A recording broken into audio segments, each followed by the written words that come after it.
Vous parlez de ce que vous savez déjà. Mais je vais vous rappeler une chose.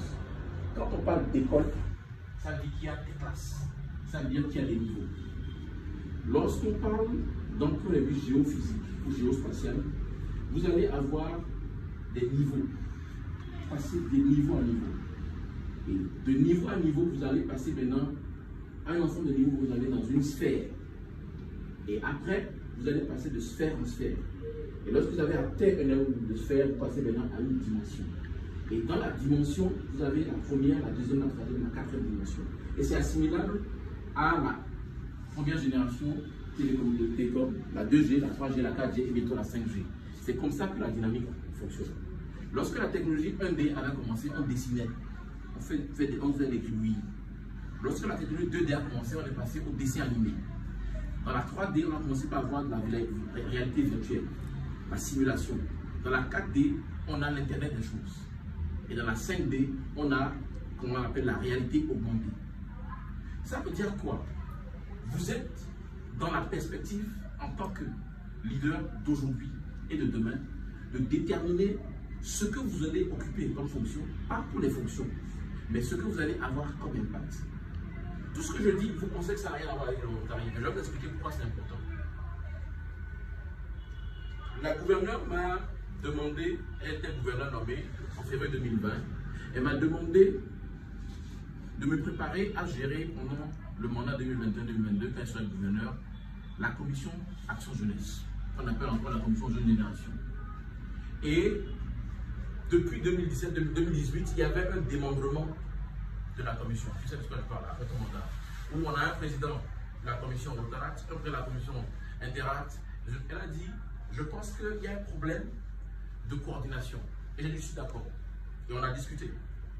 Et j'ai dit, je pense qu'il faut un système où on a une visibilité sur les choses, on donne des responsabilités, mais il faut qu'une personne puisse répondre devant le gouverneur et travailler avec, bien sûr, le représentant du district. Parce que le travail des jeunes générations est en deux chantiers. Le gouverneur en fonction doit déterminer qu'il y a un rotaratien élu par ses pairs pour gouverner le rotarat et l'intérêt de le district et un rotarien nommé par elle pour superviser le travail.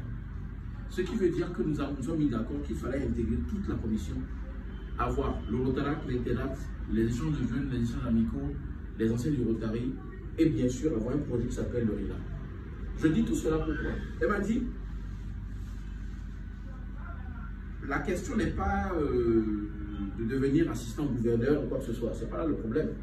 La question c'est, qu'est-ce que nous faisons depuis 2018?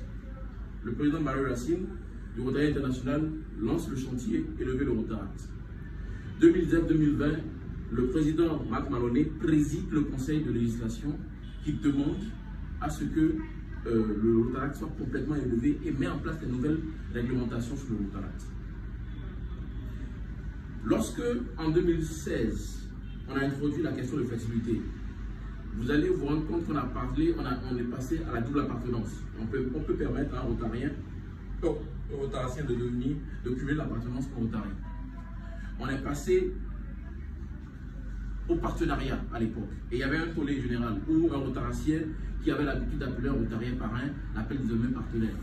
Et vous avez un rotarien qui dit, ok, quand tu es partenaire maintenant, je pense que pour les ACD, tu paies 50%, je paie 50%, tu es d'accord, on est partenaire, vraiment. Donc, tous ces petits jeux qui se sont produits, c'est toujours la question de quoi? La gestion du changement. Comment est-ce qu'on fait du Rotarat l'école de leadership? Comment est-ce qu'on fait du Rotarat l'avenir réel du Rotary? Mais au-delà de ça, je ne veux pas qu'on ait une perspective égoïste. On ne prépare pas au Rotarat juste pour devenir Rotarien. On dit, ah, il faut que je sois rotaratien, ben, c'est les futurs Rotariens. Ce n'est pas là le problème.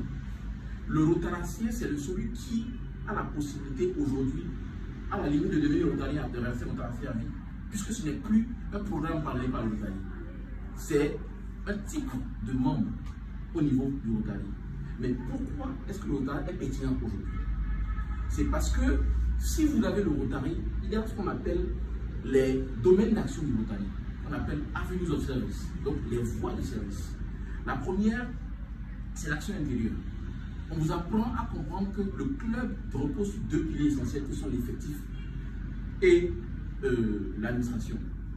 Ça veut dire quoi? La vie du club, la camaraderie au sein du club et la gestion du développement, le recrutement et le développement des membres. Pourquoi? Parce qu'il y a de richesses que non. Vous ne pouvez pas avoir quelque chose de construit durablement sans un engagement ou développement de ce qu'on appelle le capital humain.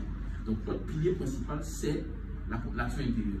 Ensuite, nous avons l'action d'intérêt public. Nous sommes des personnes qui nous rassemblons pour passer à l'action, pour impacter le monde, changer les communautés et nous impacter. Ça veut dire que le Rotary n'est pas dans une expression passive. Le Rotary est dans une expression active. Être Rotarien, c'est faire. Ce n'est pas être et paraître. Donc, la création de l'action d'intérêt public, c'est que nous identifions la possibilité de changer les vies, une action à la fois. Et ensuite, nous avons l'action internationale. Nous sommes dans un environnement où nous sommes le premier réseau social au monde. Nous sommes le premier. Quand on dit premier, ça veut dire quoi? À la création, le plus ancien. Et dans la performance, nous sommes le plus présent. Et donc, nous devons assumer notre leadership en sachant que nous utilisons, je parle de levier, nous utilisons notre relationnel, notre diversité, pour pouvoir changer les choses. Ensuite, nous avons ce qu'on appelle l'action professionnelle. Parce que la profession est la base sur laquelle vous êtes recruté au Rotary et au Rotaract. Et si vous n'apprenez pas à valoriser votre profession au sein du Rotaract et à valoriser le Rotaract dans votre profession, vous allez échouer sur votre engagement rotarien. Parce que vous devez utiliser votre profession, pas pour un intérêt personnel, mais pour ouvrir des opportunités aux autres et servir les autres à travers vos compétences.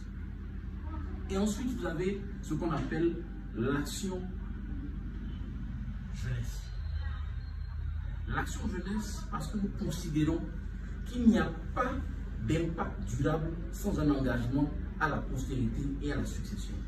Et c'est en cela que l'action jeunesse n'est pas juste créer un club Rotaract ou un club Interact. C'est utiliser le potentiel des jeunes pour préparer l'avenir. Dernier développement pour pouvoir illustrer et conclure. Si vous savez que les premiers acteurs de la campagne de quelqu'un comme John Kennedy, qui a été un des plus jeunes présidents américains élus, les premiers acteurs de sa campagne avaient à peu près, ils étaient des personnes nées autour de 1946. Donc c'est des personnes qui en 60 avaient entre 16 et 17 ans. Parmi lesquels vous pouvez citer un jeune étudiant en sciences politiques et économie et droit, Bill Clinton. Bon, si on dit que 30 ans ou 40 ans après, il est devenu président des États-Unis, à peu près au même âge que Kennedy, vous ne serez pas surpris. Lorsqu'un étudiant en droit, en 1976, présente Jacques Chirac, futur maire de Paris, comme le pilier de l'engagement pour renouveler la classe politique, ce jeune homme qui est né en 55 et donc en 1976, à 21 ans étudiant en droit. Mais ce jeune homme s'appelle Nicolas Sarkozy. À 21 ans, il fait un discours pour présenter Jacques Chirac comme étant l'avenir du renouveau de la classe politique. Mais ce qui se fait, c'est qu'à 27 ans, il devient le plus jeune maire de France, en 83. Et que finalement, à peu près à l'âge où certains prennent la retraite, il devient président de la République. Certains entrent en politique, pardon, prennent la retraite professionnelle, entrent en politique, lui devient président de la République. Je dis ces choses-là pourquoi? Vous allez voir qu'à chaque fois, des jeunes ne sont pas pressés d'occuper une fonction, mais ils servent, apprennent et performent. Et pour finir, je vais vous dire une chose. La meilleure façon de réussir votre Rotaract, c'est de comprendre les 5 niveaux de leadership. Le premier niveau de leadership est basé sur la position. Ça veut dire que vous développez votre leadership au point de départ en occupant une fonction. Donc si quelqu'un vous dit « je suis un leader parce que j'occupe un poste », il est au niveau le plus élémentaire du leadership. Le premier niveau, c'est la position. Deuxième niveau, c'est la permission. Vous commencez par développer les compétences personnelles, relationnelles, et les gens vous apprécient et vous permettent d'être leur leader. Dans le premier cas, les gens vous tolèrent et sont parfaitement obligés de vous suivre parce que vous avez une position dominante sur eux. Mais s'ils avaient le choix, ils ne vous suivraient pas.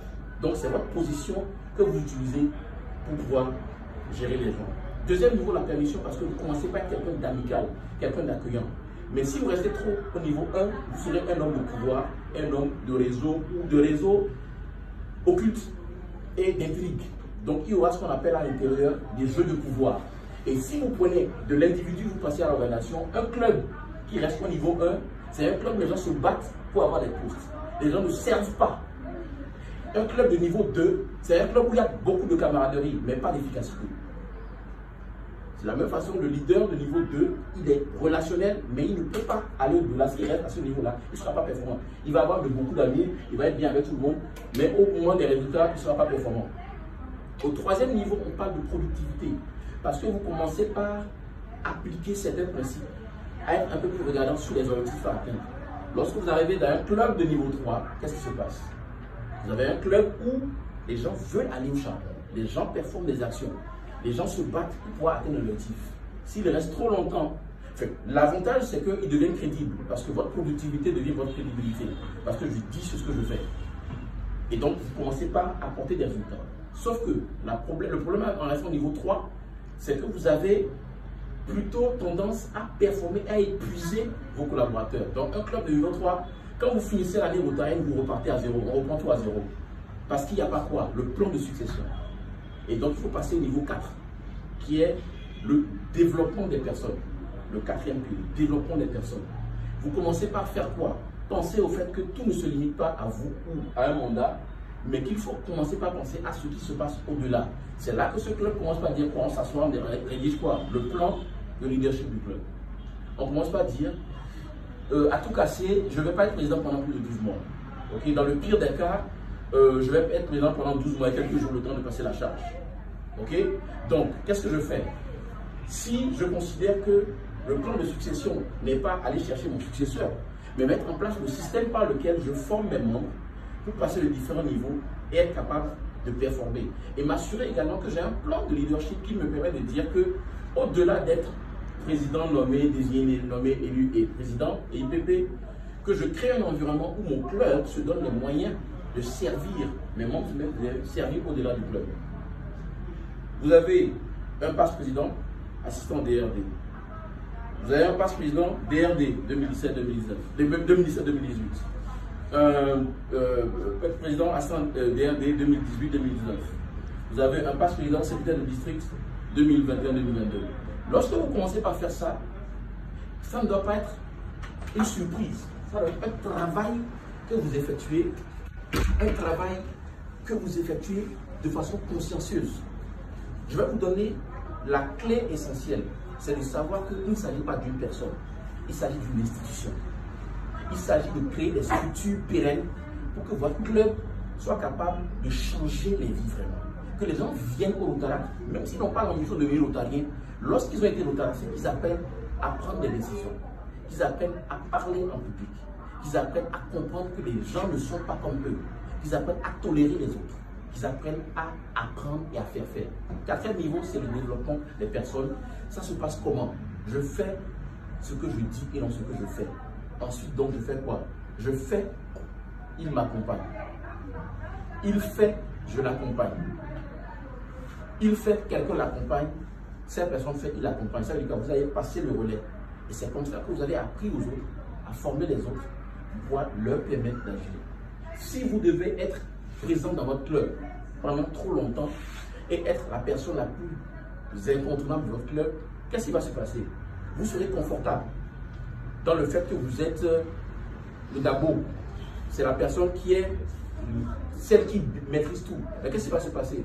Vos collègues seront en train d'avancer parce qu'ils ont appris à d'autres à faire certaines choses et eux, ils vont passer à autre chose. Et enfin, le cinquième niveau, c'est le niveau où beaucoup vont aspirer. Les 5 niveaux de leadership, premier basé sur la position, deuxième sur la permission, donc on vous autorise, on vous permet parce qu'on vous apprécie, troisième niveau, la productivité, le quatrième niveau, le développement des personnes, et enfin le cinquième niveau, c'est le pinacle. C'est-à-dire que vous êtes arrivé à ce niveau-là, vous avez tellement fait de choses, tellement accompagné, tellement transformé les gens, on dit Nelson Mandela. C'est le respect. Ce niveau-là, c'est le respect. Et lorsqu'un club atteint le niveau 5, ce club, quand il faut décider de créer un nouveau club, on s'assoit, on planifie, on apporte, on forme. En 3 mois, on a un nouveau club, on a une charte. On ne crée pas pour créer, mais on sait qu'on a des objectifs à atteindre. Et au-delà de ça, ce 5e niveau, c'est un niveau où les membres sont tous à un niveau où ils sont capables, même s'ils ne sont pas présidents, de dire leurs mots et d'agir dans la société. Pourquoi? Parce que votre formation n'est pas seulement pour devenir des rotariens ou être des rotaraciens seulement. C'est parce que professionnellement, sociologiquement, moralement, vous êtes de bons citoyens. Et c'est pourquoi le meilleur rotarien, c'est celui qui est capable d'impacter sur tous les aspects stratégiques et avoir quoi? Camaraderie, service, diversité, intégrité, leadership. J'en ai fini.